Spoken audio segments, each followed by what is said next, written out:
Good evening, everybody. It is December 11th, 2023, and this is the Guilford Board of Education General Meeting. I'd like to call the meeting to order, and our first item of business is to do the Pledge of Allegiance. So if everyone would join me, please. Pledge allegiance to the flag of the United States of America and to the republic for which it stands, one nation, under God, indivisible, with liberty and justice for all.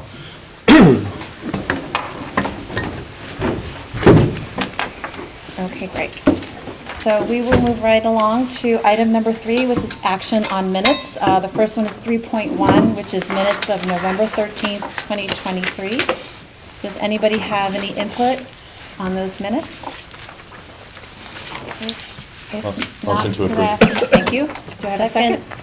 All in favor of approving minutes from November 13th, say aye. Aye. Thank you.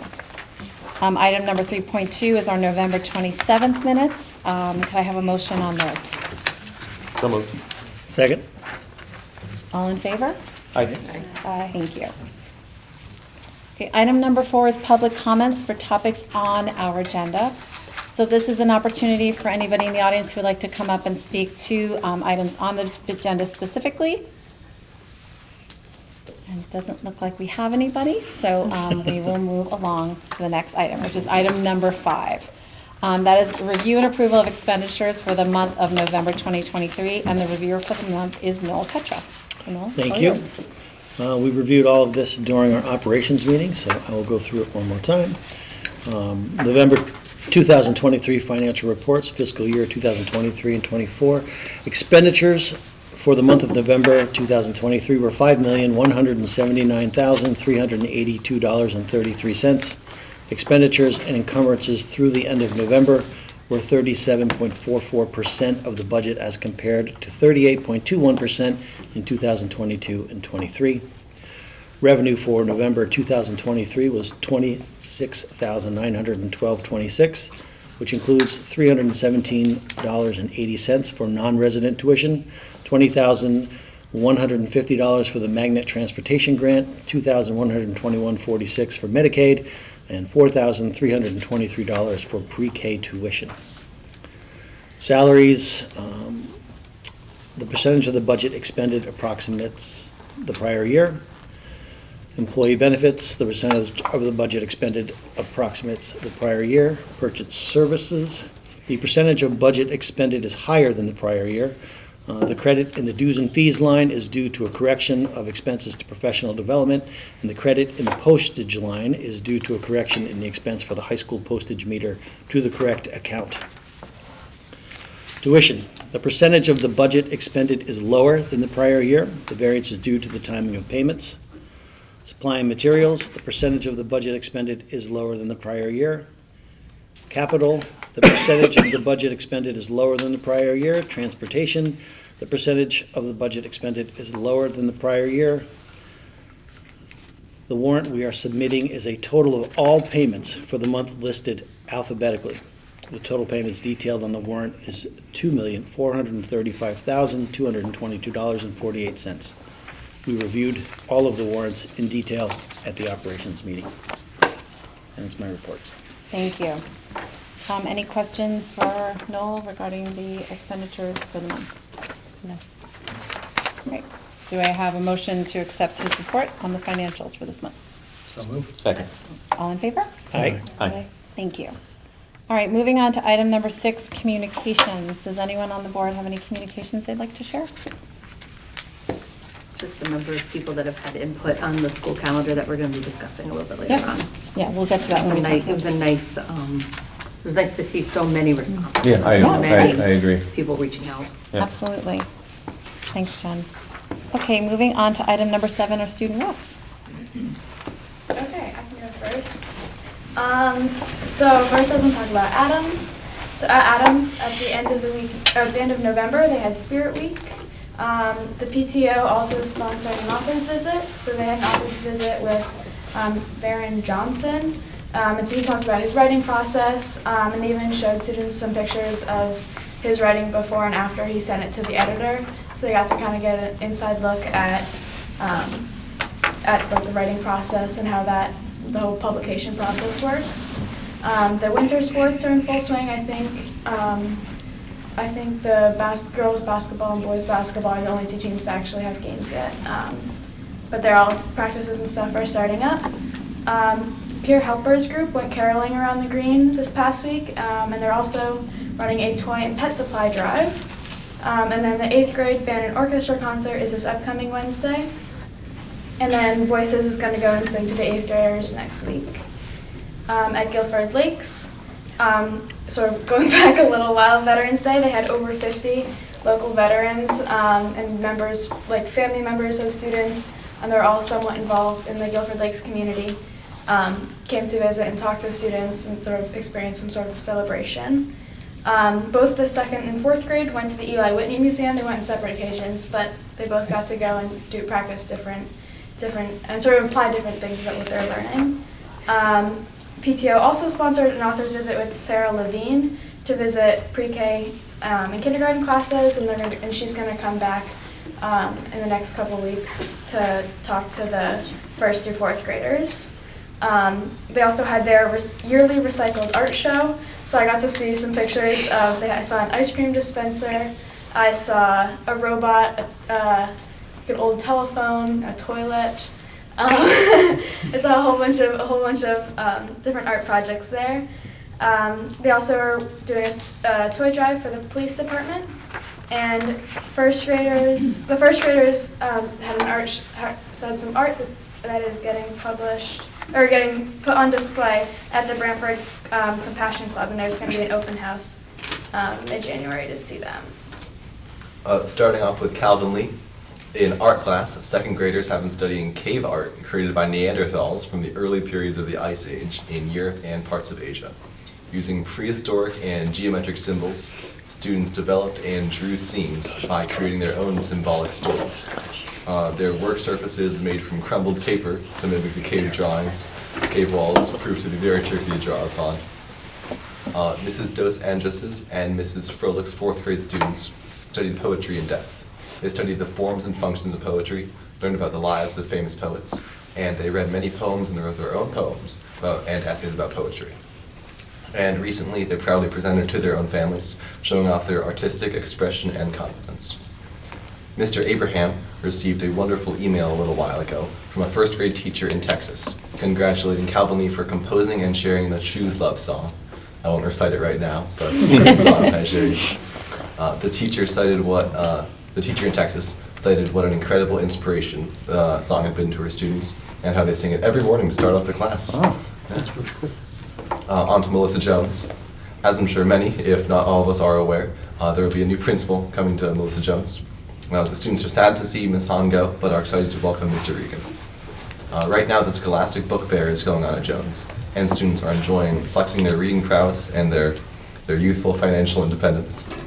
Last Friday, students from the 1st grade took a trip to the Lightner Family Planetarium in New Haven. It was a great chance for them to learn more about the world that our world is a part of. And everyone at Jones who will participate in a hot cocoa social on the 14th, this Thursday, at 6 p.m. Can't wait for it. I know I'd love some, but I don't think I'm invited, so.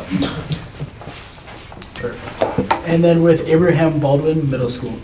GHS senior AJ LaFada made improvements on one of the trails located behind Baldwin.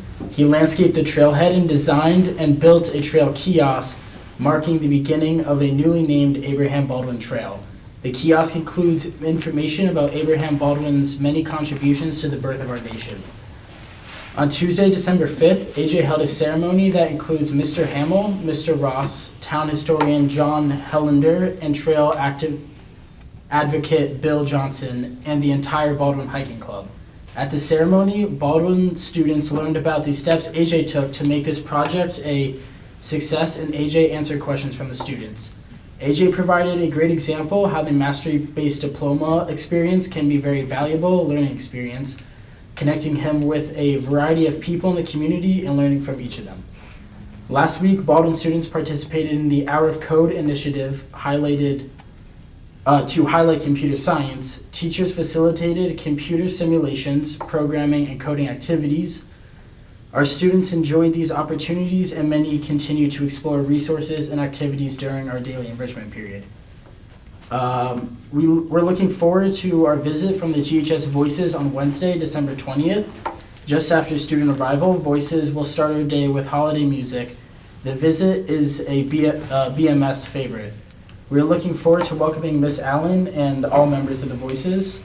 My personal favorite back in the day, the Cocoa Cafe. The student council will be hosting an annual Cocoa Cafe on Thursday, December 21st. This Baldwin Middle School tradition is highlighted by performances by members of our bands and string program. From Ms. Hammond at A.W. Cox, she said, "We are excited to have the Voices from GHS come visit A.W. Cox next Wednesday. We also have Steve Songs coming to join us next week for assemblies to sing songs aligned with our school focus on belonging, kindness, and respect."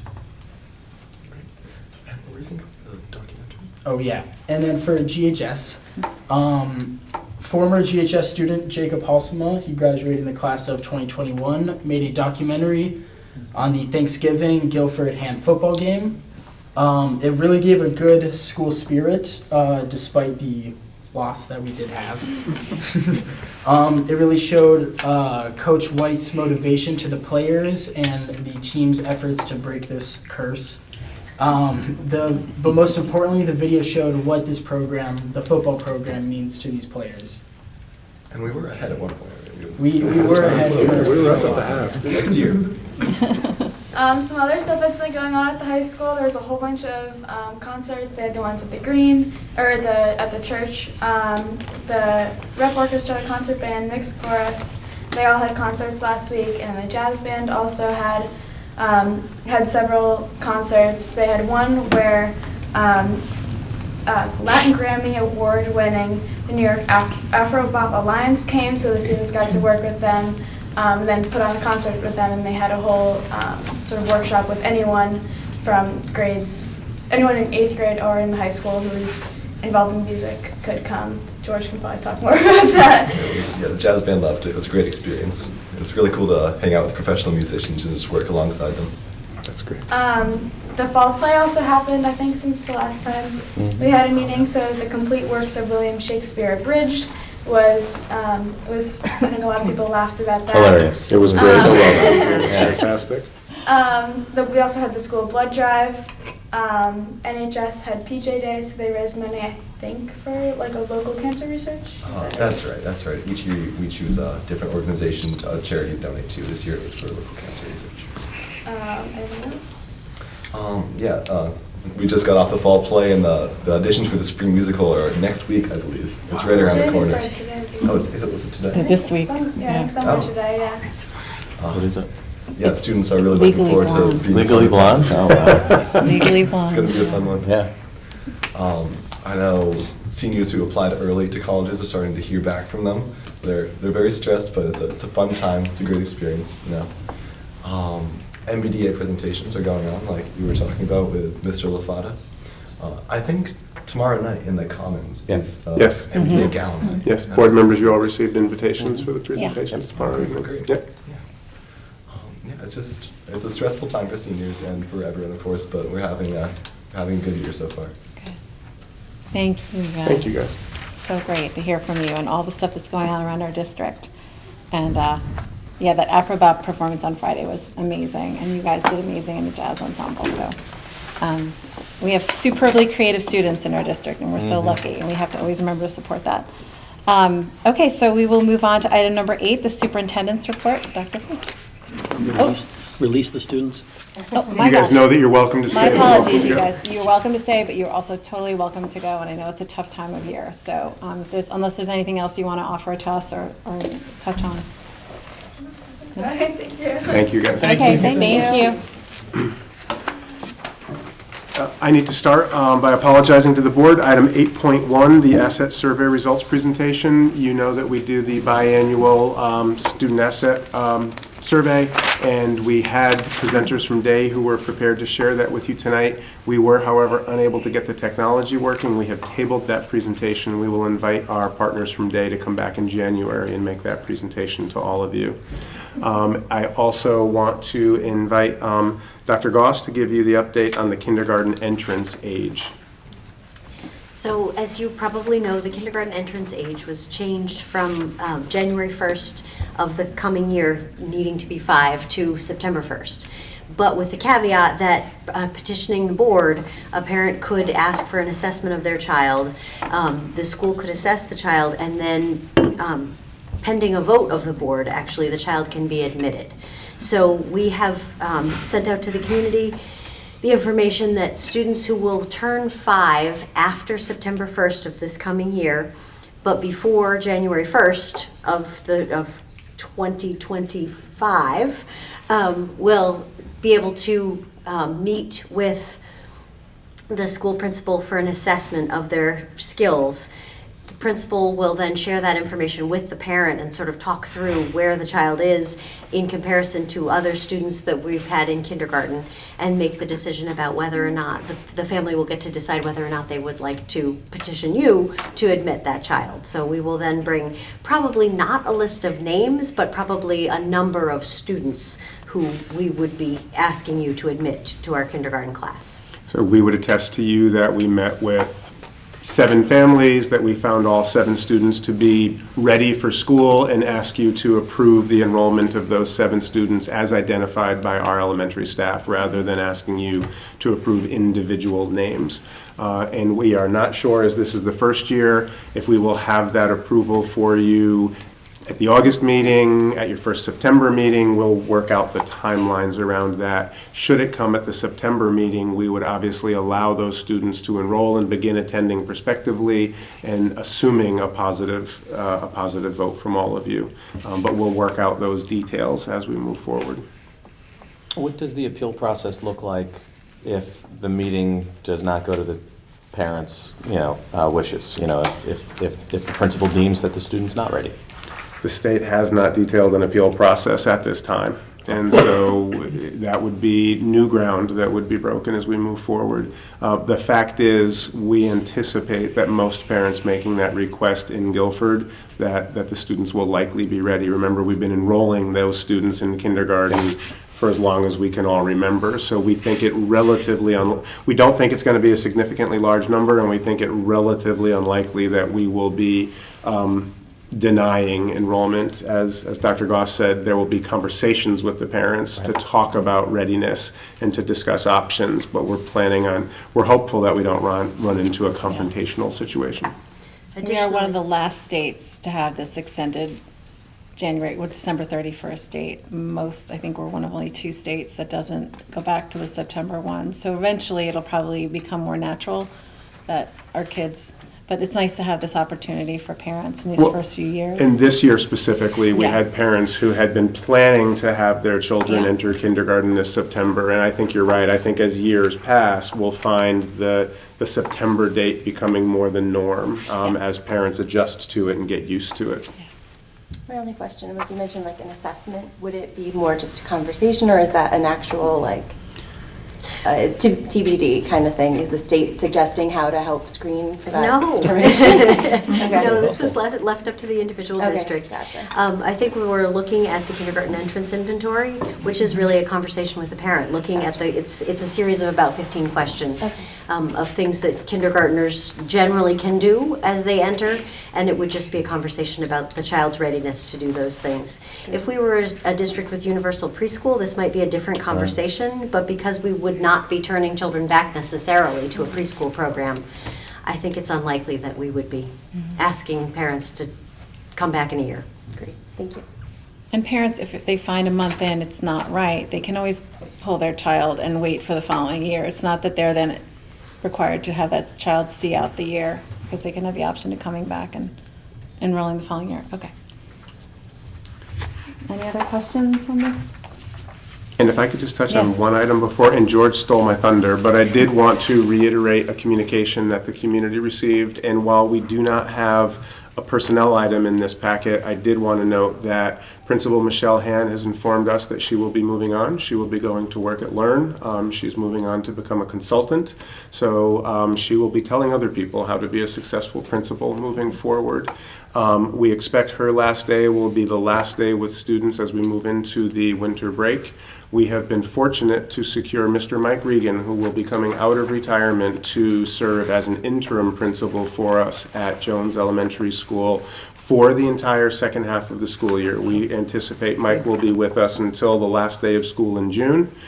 In the next couple of weeks, we will be finalizing and then sharing the details around the new search calendar. So we will have a really healthy amount of time to advertise properly, to really search for the next principal at Jones Elementary School, and that person will begin for us on July 1. That allows us to secure the best, most competitive pool for candidates. Asking a candidate to start in the middle of the year, right, you tend not to get the best pool of candidates, and so with Mike in the school, we know that we will extend it and have a new principal announced early, hopefully, and then ready to begin on July 1. I also wanted to note that between now and that winter break, Mr. Regan will be spending a few days in the school shadowing Mrs. Han and introducing himself to the teachers and to the students before he steps into that interim position. And we are incredibly grateful to Mike to be coming out of retirement so soon to help us out. Yeah, we sure are. And happy for Michelle, although we will miss her. Right. We've been really fortunate in the past to have retiring principals come back and support us. Some from other districts, some within, so that's wonderful. Okay, great. And Thank that you. concludes our report for tonight. Thank you. Look at that. Everyone. That's efficient.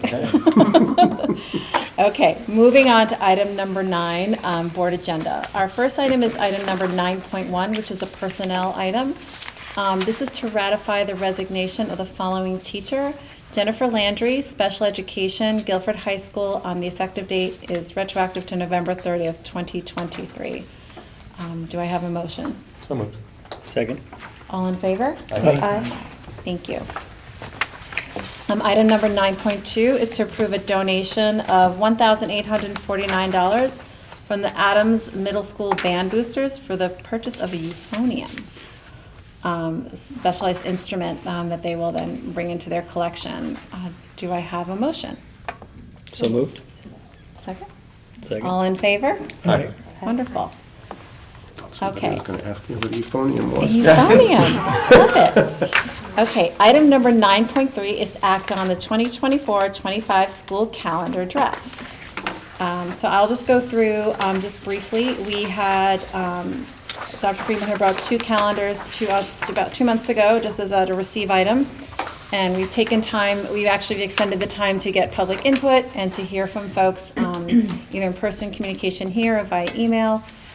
The only real difference between draft number 1 is that in draft number 1, the first school day is the day after Labor Day, which would be September 3rd of 2024, with 3 professional development days starting on the 28th, 29th, and 30th. That's only for teachers. The students would return on September 3rd. Last day of school would be Monday the 16th. Draft number 2 has the first day of school being Thursday, August 29th, with that Monday, Tuesday, and Wednesday being professional days for the teachers, with a last day of school being June 11th. So I will just share the data that we collected from communications. We received about a 2-to-1 margin in favor of after Labor Day start date versus before. There was other data that we collected just to understand if there were any policy impacts, and per Dr. Freeman and other administrators, there are no policy impacts in terms of either date start. And we've consulted around the CIAC, but I believe that if we want to have any more clarification on that, I think we can have that conversation as well. But just wanted to share that's the data, that's the input we received, and I'm happy to open it up for conversation.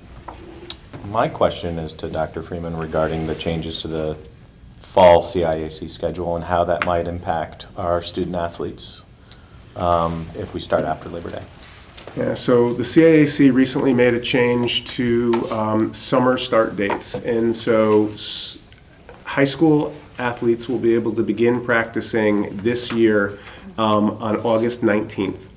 And I spoke to Mr. Charvis earlier today. The earliest competitions that we have scheduled in Guilford happen on September 3rd. We've got cross-country events happening on September 3rd.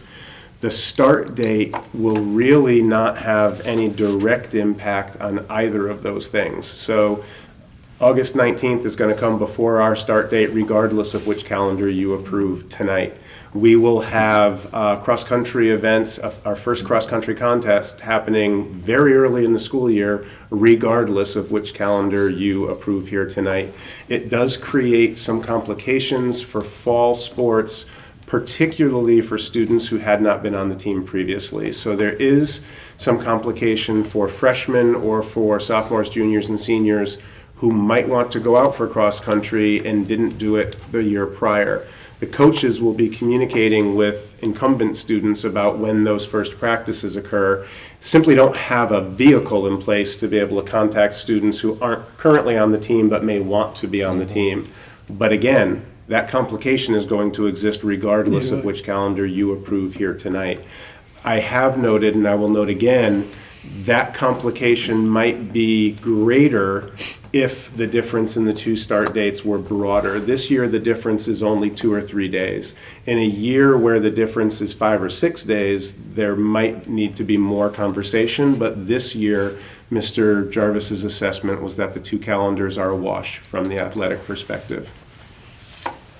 Thank you. You're welcome. What I heard from one of the fall sports coaches was that we're the only school in the SEC conference that starts after Labor Day. Do you know if that's truth? Or? I don't know if that's true. I'd have to confirm. I know that there are more schools that start before than after. I know that we're not the only school that starts after. I didn't break it down by conference. I'd have to go back and check. And like I said, this is one particular sport. So in that sport, it's my understanding we are the only one that starts after. I can neither confirm nor deny. Yeah. If I could just make a comment on that level, there's a lot that goes into this. We heard a lot of different great points on both sides, for and against. From what I'm hearing and from taking all that input, this may be the year that we should start before Labor Day, because it really doesn't make a difference.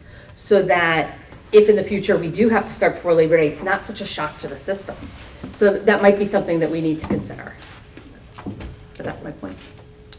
It's a valid point. I mean, I think what's unique to this is we did get a good amount of communication. Yeah. And that's always what we want, right? We're kind of asking for input, and we got input. Yeah. Right. I even have people who are texting me and I said, please email. Right. Because I need to see it, we need to receive it formally just to have that as a consideration. But to Jen's point, like there's just been a lot of conversations and, friends seeing you in the grocery store. But yeah, to your point, it's important. Yeah. I think some of the most common feedback I heard in favor of starting before came from other educators who are in different districts who have children in Guilford. That seemed to be very common.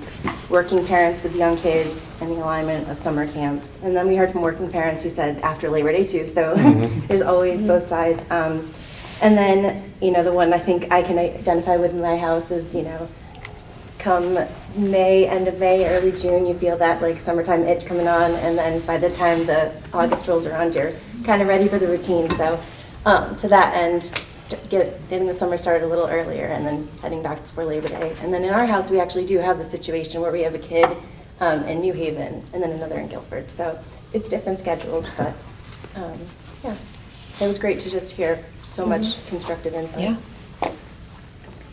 Anyone else? I was really grateful that we heard from so many people. Yeah. We asked for public feedback, and we really, I think, had the most that we had on almost any topic in the time that I've been on the board, which was really helpful. There are years we hear from nobody. Yes, and to that so- end, I personally feel like we should adopt the first calendar, which is the after Labor Day, because we did have, I think it was like a 2/3 to 1/3 in terms of my personal tallies from people that I heard from, in addition to what we received collectively to start after. I also checked with some of the coaches for the fall, and it doesn't sound like, I was actually under the impression that we could start 2 weeks prior to a start date. I thought that like the start date actually affected when we could start, but that doesn't seem to be the case. It's like a set in stone CIAC start date. says the start. August 19th. So that made me feel much more comfortable starting after Labor Day, particularly think this you year could- since it's just a couple days. Right, I think the difference is you can't have any competitions. You can start practices, but you can't compete, I don't believe, until the school year starts. No, I actually clarified that, and we will have our first competition on September 3rd. And again, First day of right, school. and so But that's even your if we first day. voted tonight to start school on September 4th, that cross-country team could be competing, they would have started practicing on the 19th, and I needed to clarify that as well. I think I said exactly what you just said at your last meeting. I spoke to Mr. Jarvis and clarified. Dr. Freeman, with this 19th state, that I know, because sometimes the kids will have like captain's practices, and those are kind of not unsanctioned, but the captains are allowed to hold like workout practices. But for coaching, that now means our coaches are on staff working much earlier in So- terms of our stipends for coaches. So is that going to be something we need to consider going into budget season at all? I mean, it's probably minimal, but I'm just curious if that's a thought. The CIAC allows practice to begin on the 19th. It Right. doesn't mandate that you Okay. do so. And our coaching stipends are embedded in the teacher bargaining agreement. Right. I do think that we need to look at those coaching stipends when we bring that contract forward. Yep. Oftentimes in the negotiation, that ends up being pushed a little to the side because the coaches represent such a small portion of the overall teaching staff, and it's such a small portion of what a teacher does when they choose to coach. We also have a number of coaches who don't work under the teacher contract. They're residents or parents in the community. I think it's going to be incumbent upon us as the board to bring forward a correction to Well, that's what coaching I'm thinking. stipends and not expect the teachers to bring it forward, because I think changes like that and the changing environment around coaching in the community is going to require us to increase the compensation for coaches. Right Yeah. now, an assistant coach makes approximately $3,000 a season, and a head coach makes approximately $5,000 a season, and they do a lot more work than that, and they deal with No a one's doing really it for the money. emotional program. Yep. And so I think we as the board will have to make a suggestion that we change that. It will have to wait not for the next budget cycle, but for the next contract negotiation. I realize that, yeah, okay. And the changes to the CIAC, is it in an effort to get the fall season done earlier? No, I think it's an effort to balance extend out it. the fall season, which is shorter than the Got it. spring. Okay. And so, and I think the winter may be even shorter still. I can't exactly articulate the logic of the CIAC because I'm not sure I understand it, but I think that may have been the effort. Yeah.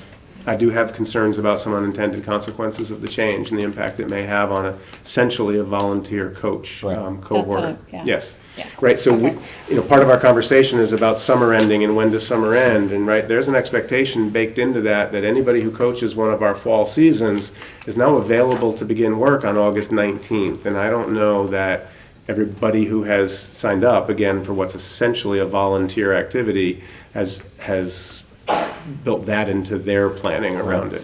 Well, So- and also think of families, right? If that's, Yeah.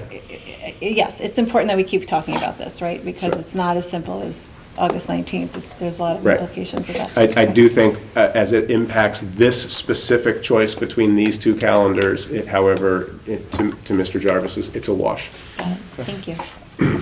I did also want to point out, I know we're focused right now a lot on the start date, and I know we clarified this in the previous meeting, but just for the public somebody also asked if they could get access to the visuals. I think they said that would have helped the public just to kind of visually Yep. see. It's on the website. Is it? Okay. Yeah. I thought that was the Yeah. email that came today. Sorry. Oh, no, that's okay. But we would be potentially encroaching, depending on snow days, with the later start into Juneteenth. So there could potentially, depending on the year, be a couple days, a holiday, and then closing out the school year. So we are really getting closer to the end of June in that scenario. To that point, graduation's already been solidified though as the 16th, right? No, it hasn't been, but Okay. it can't be earlier than the 16th because we don't have more than 180 school days. Right, okay. So should you approve either one of these calendars tonight, you'll be able to then Lock in that. cement in place a graduation date in your very first meeting in July. We don't have, and then once it's locked in place, it doesn't matter if because of Snow. floods or snow or locusts, if we lose lose school days after that fact, then you don't have to change the graduation date. It does have the last day of school on a Monday if it is unaffected. So should you approve calendar 1 tonight, I think that conversation about locking in a graduation date may be interesting. I don't know that we've ever had a Monday graduation before. This would be the nature, right, of as our calendar, like, because last year I feel like our last day of school bumped into Juneteenth, didn't it? It did. We had Yeah. school, yes. Yeah, We okay. had school on June 20th, That's but right. not on the That's 19th, right. correct? Right, we had off on the 19th and the kids went back just for the 20th. Yes. Okay. And calendar 2 builds in more room before you bump up against that holiday. Okay. All right. One more for clarification, sorry. We're making such great headway here, but I did have a constituent ask if you could just clarify, I don't know if Moira too, Sure. why that universal calendar that was discussed is just a moot point at this point. A couple of them shared articles, I guess it was from like 2017, where there was a statewide initiative, and Yeah. it looked like it was moving forward, and then It's I know really you both spoke complicated. pretty confidently, like, I don't mean to open a can of worms, but they just specifically said, could you explain why so confidently that's kind of not happening? It comes down to, I mean, I've asked this too at the Yeah. state level, and it's local control versus state control, and basically telling districts what to do with their Okay. time, because there's flexibility that's already built into how we accomplish those days. And to Dr. Freeman's point, some districts go over the 180 days, like I Right. think Madison Okay. goes over by a few days. It would kind of retract all of that, Gotcha. and so it gets prickly. And to be honest with you, I think that's it, it's just trying to get that buy-in from everybody is a little, and I would just say, as a legislator, I wouldn't want to be the person telling every district what to do with their calendars. I think that's Yeah, kind of and- the sentiment. I don't want to speak for other, Oh, I agree with everything that you just said, and I would just clarify that my really confident statement at the last meeting was made as a commentator, not as a decision maker. So as I sit back and look at 169 towns and the legislature, I don't see the political will to move the state to a unified calendar. For some school districts, that could include expense, and so if the state were to do Yes. that, some folks would identify it as an unfunded mandate, others would see it as a loss of local control, and I just don't see the political will to move in that direction. Yeah. But that is an opinion and a reading of the tea leaves. It's nothing more than that, although it's a pretty confident opinion. Well, Yeah. thank you both for clarifying. And if I may, if I could add one more clarification, and I apologize, I should have noted this last time we met. This has no impact on your decision tonight, and this will be in place regardless of which calendar you approve tonight. But I did want to remind the board and begin informing the community that when we last negotiated a contract with the teachers, we identified a practice in the district that was in fact violating the teacher contract, and that is back to school nights. The teacher contract in Guilford reads very clearly that when teachers are required to attend an evening after school hours, that we will have an early release on the day of that event. Traditionally in Guilford, we've been having a full school day in the early days of the school year in September, and then inviting parents in for a back-to-school night that occurs on that same evening. That's very different than when we have parent conferences and the students are excused early and the teachers then work late into the evening. So that error was recognized, and in the last contract negotiated with the teachers, we agreed that in school year 24-25, we would make that right. We would follow the language as it's clearly written in the calendar, in the contract rather. So what that means is that in addition to the early release days when your students have parent conferences, there will be one additional early release day at each school for that back to school night. So it is a practice that we're comfortable with. We're just not used to having one happen in September that early in the school year. So once this calendar is approved and we send it out for public consumption, we will add that information. We will then remind the community at the end of this school year, and we will remind everybody again as we open next year so that parents can anticipate and be prepared for that one additional early release day.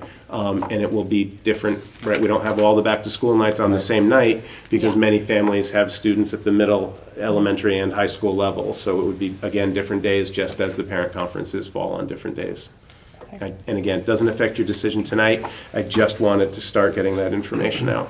One other thing that came up kind of late in the game was this idea around parent conferences. And I guess this year, leading right up to Thanksgiving, we had was it elementary parent conferences, and I'm glad to see that next year that's not going to happen. It looks like it's the week before, the Monday and Tuesday, because I think that was a little bit of a crunch for families right before the holidays. Yes, so. it was tough to navigate in Yeah. the same week, agreed. But that's not going to happen with either calendar, right? Okay. Yep. Yeah, either one. Okay, perfect. Okay. I move that based on public feedback in favor of starting after Labor Day, that we adopt draft 1, which would be a start date of Tuesday, September 3rd. I second. All in favor? Aye. Aye. 1, 2, 3, 4, 6. Okay, thank you. Okay, so. Do you want to ask for opposing votes? Yes, do we have anybody opposed? Aye. 1, 2. All right, thank you. So the motion passes 8-2. Motion passes. Thank you all, everyone, for their, really, the attention to this and the feedback. I don't remember in 6 years ever discussing the calendar at this length, so this is great. Yep. And this is what we want to come out of our conversations. So thank you to everybody, and thank you to the public for participating. Democracy in action. Okay, great. So moving on to our next calendar item, 9.4 is act on our 2024 Board of Education meeting calendar draft. And we have an exhibit in front of us. And I just want to clarify, the vote on our school calendar has no impact on this. So we have a draft calendar for our regular meetings, which are typically on Mondays with the exception of a few Tuesdays for holidays. And then we have our workshop meetings on this calendar, which are typically carried about once a month at different school locations. Does anybody have any questions or comments about this? So do I have a motion? So moved. Second. All in Second. favor? Aye. Aye. Great, thank you. Okay, moving on to item number 9.5. We have the 2024 Board of Education Operations, Curriculum, Instruction and Assessment, and Policy Committee meeting drafts. And again, these are our three primary Board of Ed committees, and they typically fall, the operations meetings are typically the earlier of the same night as our general meetings, and then our policy and curriculum meetings are interspersed throughout the years, typically about 4 or 5 meetings a year. Does anybody have any comments or questions? Motion to approve. Second. All in favor? Aye. Aye. Great, thank you. Okay, moving on to item number 9.6. These are receive items only, so we will not be voting, and these are recommendations from the policy committee. We have 2 policies. 9.6.1 is a policy and regulation, number 5118, regarding attendance, truancy, and chronic absenteeism. I just want to turn it to Mrs. Peck, if you want to make any quick references to that. Okay, so policy 5118 is really remaining unchanged. The regulation for 5118 is, however, changing. And the intent of this change, it's a relatively long regulation, so you guys can read through, but if you scroll down to the very end, which is section 4, attendance, truancy, and chronic absenteeism. The change that we are suggesting is that for a second cut for a semester in the same class, a student normally loses credit. The parent or guardian will then be notified of the potential loss of credit, and a plan to restore the student's good standing may be made. So historically, there's been no option for a student to regain the lost work, so we are changing that so that after a meeting, after discussion, a student may in fact be able to be made whole or partially whole, where they didn't have that option before. And again, an unexplained absence in one or both periods of a double period class will result first in a cut. A second cut of any type in this course, it used to say will result in a loss of credit, and now it will read may result in a loss of credit. So again, it just gives us a little flexibility to try to keep students on the right path so that we can kind of give them an opportunity to correct a mistake. So those are really the changes to review for Regulation 5118. Again, policy 5118 is not changed. Anything to add? Nope. Okay. Okay, so again, Those are receive receive only. item, Yep. so we'll just receive that. So take a look. Thank you. Okay, moving on to item number 9.6.2 is policy and regulation number 6310, graduation requirements. Yes, okay, so we've got slight changes coming in our graduation requirements, which will go into effect for this year's freshman class, so class of 2027. And the most significant change is that our mastery-based diploma assessment is actually getting reduced from 1 full credit to a half a credit. And the other half a credit is a financial literacy half credit. That's going to be a requirement for this year's freshman class. So again, take a look through that. That is the only change. I think that's the only change, right? It is, yeah. For the policy. And we are making that change to stay current with state requirements. That is not a change that we are fickly making on our own after all the work that we put into the mastery-based graduation requirement. And it does sound like it was kind of in keeping with the way that we had been approaching the mastery-based diploma assessment program anyway. This isn't a gigantic Right. leap for us. We can make it It's- work, yes. Yeah, it Personal sounded like it finance was. was a significant Yes, part it of was a it, yes. substantial section of that class. So Yeah. this isn't, it's a differentiation, but almost not necessarily a Right. actual A change. lot of districts were already doing it, but this was just to kind of make sure everybody was. And then the other addition that the regulation 6310 adds is that everyone, prior to graduation, every year, all students must fill out a FAFSA form, which is a financial aid requirement. So every student will have to do that every year. That sounds fun.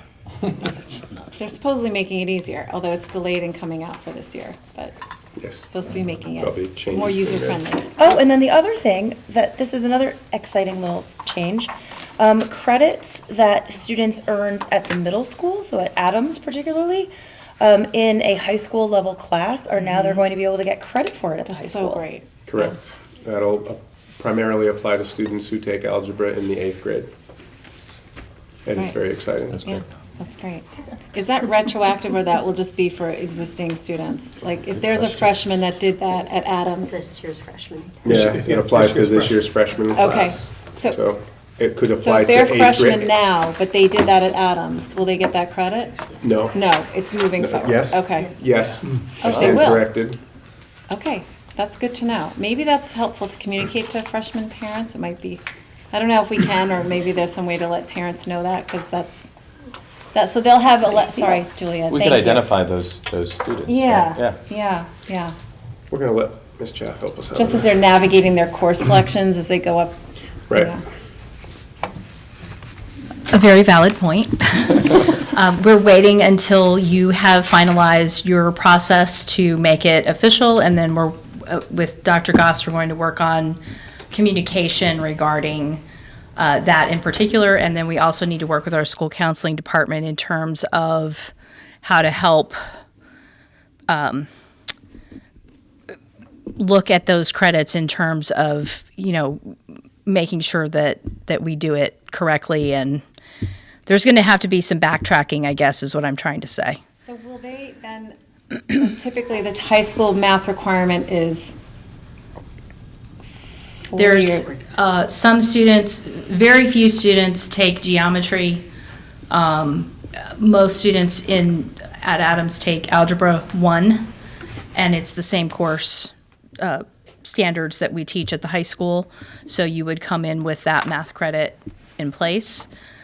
And as a result, it would allow for some diversification in terms of the coursework that you take, because you still have a 4-credit requirement, so plus a STEM credit as well. So it's going to allow for a little bit more flexibility in terms of how you fulfill those math credits and the 1 STEM credits that is required. And I think it's sort of exciting as a result, too, because it allows us to maybe diversify some of the course offerings that we have at the high school, in terms of we're looking at pathways and using the dual credit grant that Dr. Goss has brought into play to look at course offerings in mathematics, but also in other disciplines as well. So I think it's exciting in terms of it'll allow for a student to have more choice in how they fulfill their graduation credit requirements. And I think that that'll be more interesting for them, for each individual student as a result. But I do think we have some time to work that out. So we always counted the Adams course as a prerequisite for other math courses. And so students almost to an individual will take Algebra 1, Algebra 2, and Geometry. Where it will be different is as they get into their junior and senior year, and now they have those extra credits already in the bank. It will allow them the flexibility to take some other courses in those last 2 years. Right. So I don't think it'll necessarily impact whether or not a student goes on to take geometry next, but it will change decisions they could make in their junior and senior year. So we've got the time to do that reverse engineering and make sure that we work with the students individually and their school counselors to make those decisions. Does the grade come into their high school transcript? Or is it just the credit? I think that those details still need to be ironed yeah. out. I think that we need to get input from the school counseling staff, as well as maybe look into how other schools are doing that. Yeah. I will say that traditionally, when you transfer in from another school, the credits are listed on a separate transcript. And so, and colleges and universities tend to list, if you're a transfer student, credits that you've taken at another institution but didn't necessarily earn at that college or university. So there's different ways that we can show that the credit has been earned without it affecting, the way the rest of the transcript is listed. I think there would need to be some sort of demarcation probably, but those kinds of details haven't been worked out yet. I'm not sure that most districts have answered that question yet. Yeah, We're going to have So to. freshman grades don't count toward a GPA anyway, so it may wind up somewhat irrelevant about if the grades carry. Yeah. It wouldn't affect Some that schools final ask for it, calculation. yeah. It would just be whether it shows on the transcript or Yeah, not. it's still on the transcript, but it's not calculated. What Yeah. percentage of our students at Adams take Algebra 1? It's a relatively small percentage. I don't have that exact number tonight, but I could get it for you. But it's a relatively low number of students who take Algebra That's what I 1 figured. from Adams every year. Thank you. All right? Anything Thank you. else with those policies? Nope. Those are receive items, and so we'll have time to come over, ask more questions, and move forward. Great. Okay, then moving on to item number 10, reports of committees, policy committee, 10.1. Sure, we had our meeting a couple of weeks ago, and Ms. Chaff joined us. We were kind of lucky to just have an open discussion about policies that we might want to discuss. We talked about the possibility of looking at cell phone policy, which it sounds like the high school minimally has kind of left that to each individual classroom, and that seems to be working pretty well. And we talked about dress code and whether or not that was something we wanted to bring up, which sounds like, again, it's been pretty well handled. So it was a great meeting. We obviously discussed the changes that we went over today, and then just kind of brainstormed about other topics that we might want to discuss. So if people have other ideas, please send them to me. Great, thank you. Item number 10.2, operations committee. No real update. Okay. Yeah. Yeah, we had our meeting tonight, so Yeah. yeah, everything went smoothly. Thank you. Item number 10.3, curriculum, instruction, and assessment committee. We haven't met since the last meeting, so we have a future meeting in a couple. Thank you. Any liaisons to town committee reports that anyone wants to share? No? Okay, and we are still working on a liaison for our Learn Board of Directors, item 10.5. So we will move right on to 11, which is public comments. We just ask that anyone who's bringing their comments limit it to 3 minutes. And if you could please identify your name and your address if you do want to come up and speak.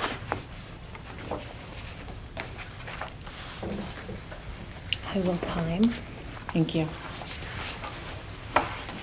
Hi, Elizabeth Galvin, 20 Landon's Way. There's no sheet tonight. Thank you for voting on the calendar. Was going to say, Christy, we can't find it online. We did look. So if it is there, just let people know where. There's no exhibits link, and there's not listed under the calendars. That's not really why I just want to talk, though. I had a question. If you could share more in one of the upcoming meetings about what's going to happen with Spanish at the elementary schools, that would be great. I know my 2 daughters are at Cox, and there was a Spanish teacher last year.